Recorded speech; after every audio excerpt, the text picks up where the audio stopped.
Saudara, pemerintah Kabupaten Aceh Tengah sedang mengkaji adanya ganti rugi lahan masyarakat yang amblas ke lubang raksasa di Desa Pondok Balek. Hingga kini lebih dari 2 hektar lahan pertanian masyarakat amblas ke dalam lubang raksasa tersebut.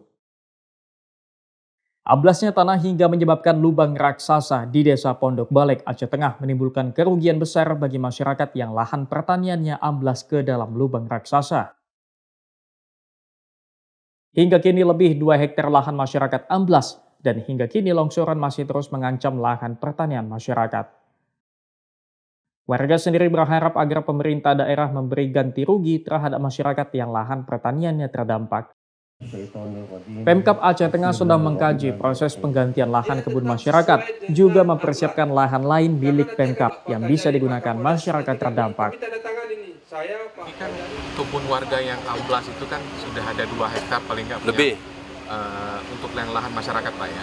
Apakah ini ada kebijakan kajian untuk mengganti lahan warga yang itu amblas? kan nanti kita diskusi, karena masyarakat ini kan ekonominya sudah apa ya, terganggu lahannya, dan nanti ini sudah kita sampaikan juga ke masyarakat. Kalau nanti ada tanah pemerintah, tanah Pemda, nanti akan kita sampaikan bahwa mereka nanti bisa juga bercocok tanam di tempat yang sudah kita siapkan. Dan ini harus kita pikirkan, ini wajib kita pikirkan pemerintah daerah, dan ini tentu tugas pemerintah dan seluruh bersama anggota DPRK nanti. Ini masih kajian, Pak, ya? Ya.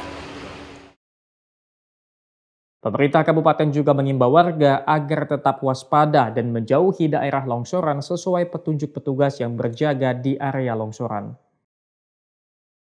Mustajab, Kompas TV, Aceh Tengah, Aceh.